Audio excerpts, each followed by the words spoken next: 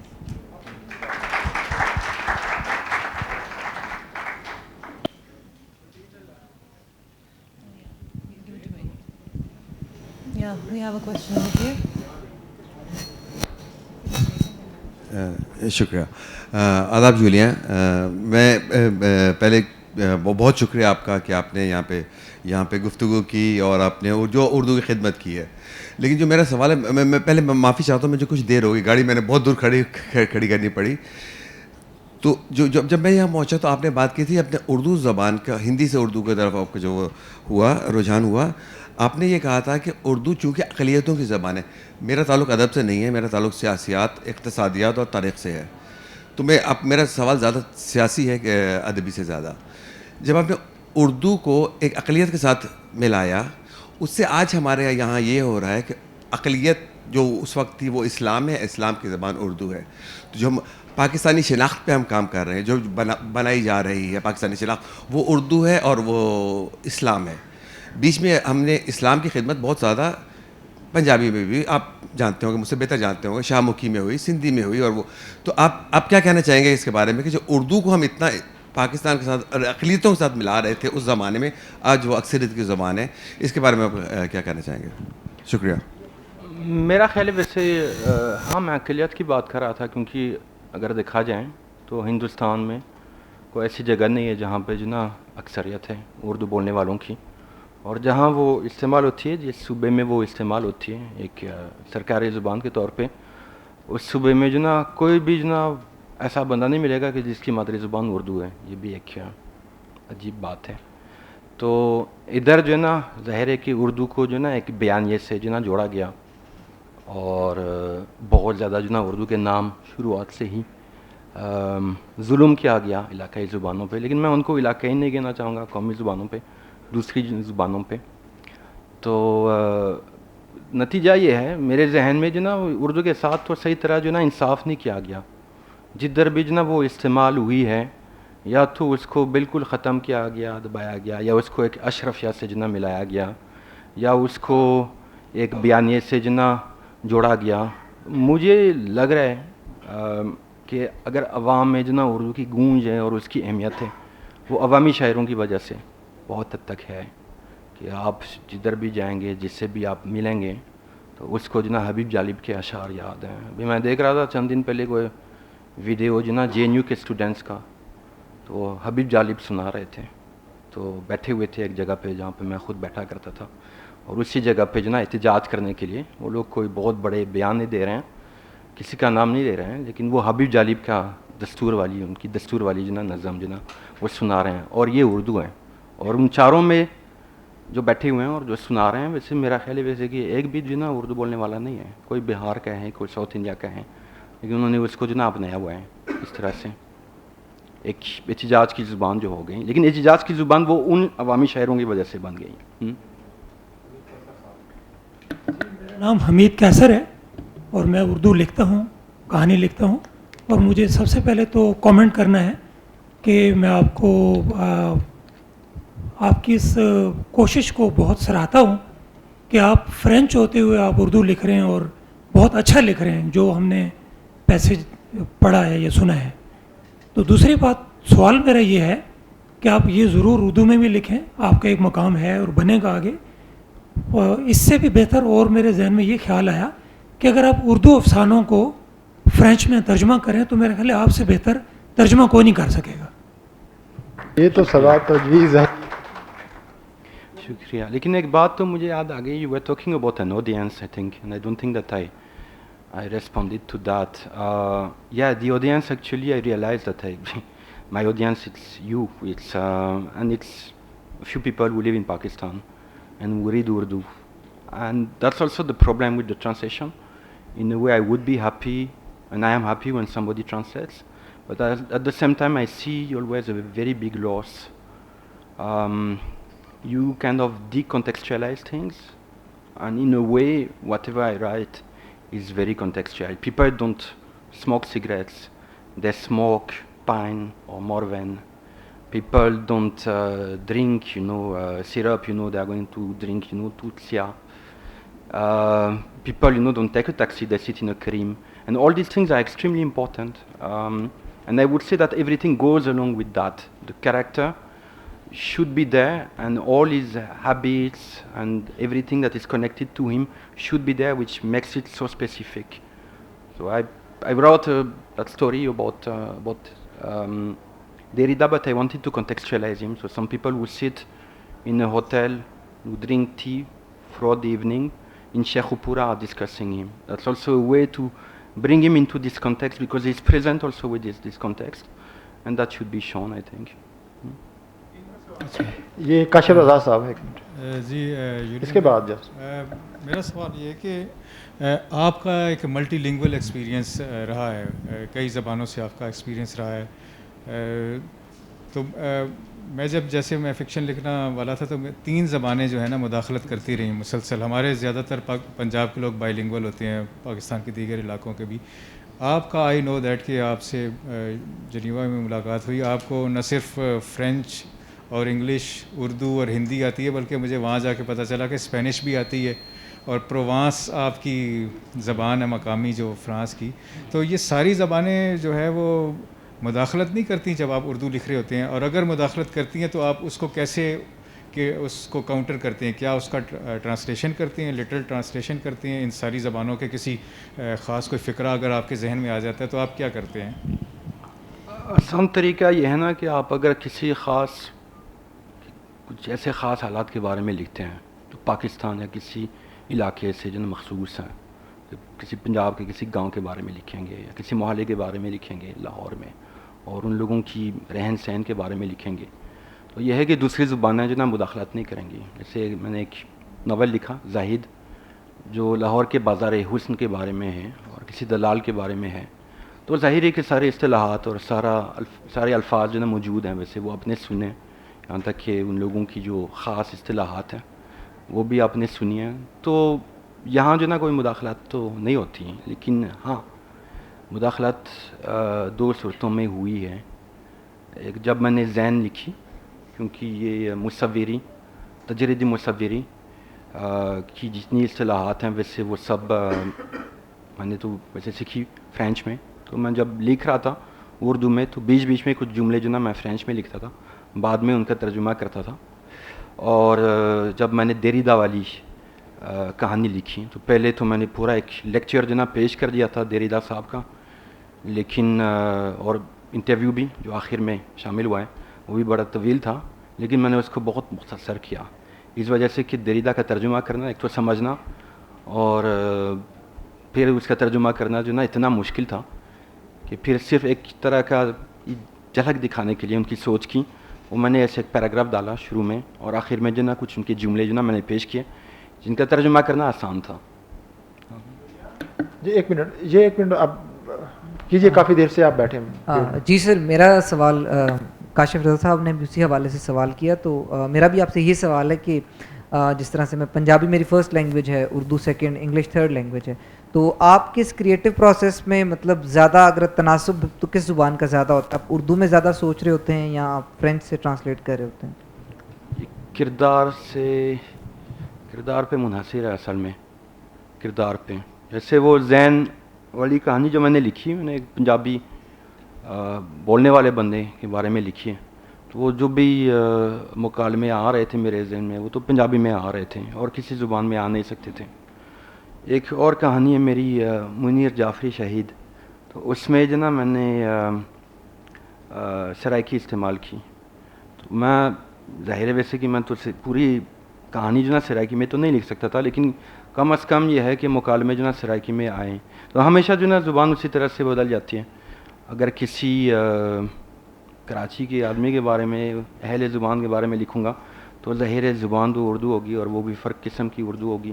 ہاں لیکن ہاں سوچ جو نا اسی کردار کے حوالے سے اور اسی موضوع کے حوالے سے ہوتی ہے. اور جب مجھے جو ہے نا کوئی کام کرنا پڑتا ہے، کوئی یونیورسٹی کے حوالے سے کوئی مقالہ لکھنا ہوتا ہے کچھ ایسا، تو ہاں فرینچ میں اپنی اس زبان میں جس میں نے تعلیم حاصل کی. جی عدنان ذرا پوچھیے پھر جلدی، کافی دیر سے بیٹھے. آپ کی کہانیوں میں زاہد سے لے کر اور ساگر مشرق کا ایک خاص تصور ابھرتا ہے، جس کی سب سے کردار ہوں، واقعات ہوں یا مقامات ہوں، ان میں سیاہی بہت زیادہ ہے، اندھیرا غالب ہے. پھر جتنے کردار ہیں ان کی توجہ آپ کے الفاظ میں کہ وہ خود توجہ دیتے ہیں نشے کی طرف، جنس کی طرف، اور بالآخر ان زیادہ تر کا انجام جو ہے وہ خودکشی پر جا رہا ہے. تو مشرق کو اس رنگ میں رنگنے میں اور ان کے کرداروں کو ان تینوں اجزاء کا حامل کرنے میں کیا پس منظر تھا یا کیا وجہ ہے؟ فرانس کے بارے میں اگر لکھوں گا تو میں اسی طرح کے لوگوں کے بارے میں لکھوں گا کہ آپ کا دل کبھی نہیں کرے گا وہاں پہ جانے کو. تو آپ کو لگے گا صرف نشائی لوگ بیٹھے ہیں اور اس طرح کے لوگ. میرا اصل میں میرا نظریہ ہے، جس چیز میں مجھے دلچسپی تو نہیں کہوں گا، لیکن جس چیز کو جو نا جاننے اور سمجھنے کا تجسس ہے مجھ میں، تو اس چیز کی طرف جو ہے میری جاتی ہے، میری توجہ جاتی ہے. تو میرا اتفاق سے جو نا میں یہاں پہ رہتا ہوں بہت عرصے سے، یہ ایک طرح سے ایک مقام بھی ہے، ایک تجربہ گاہ بھی ہیں. یہاں بہت سی کہانیاں میں نے سنی ہیں، تو یہاں کے کرداروں کے بارے میں لکھوں گا. لیکن کہیں بھی جاؤں گا تو مجھے جو نا اس طرح کے کردار مل جائیں گے اور میں ان کے بارے میں لکھوں گا. لیکن پھر بھی میں آپ سے اختلاف کروں گا، کیونکہ آپ اپنے شاید ایک ارتقا دیکھا ہوگا، آپ مجھے بہت پہلے سے جانتے ہیں. پہلی والی کہانیوں میں جو نا اور اب کی کہانیوں میں جو نا کچھ فرق ہے. میں سمجھ رہا ہوں کہ میں رجعت کی طرف جا رہا ہوں آہستہ آہستہ. نہیں بہت شکریہ، بہت اچھی باتیں ہوئیں، لیکن ہم وقت بہت محدود تھا، 1 گھنٹہ پورا ہو گیا، اس کے بعد دوسرا پروگرام شروع ہونا ہے. آپ سب کا بہت شکریہ. بہت بہت شکریہ سب لوگوں کا. merci beaucoup.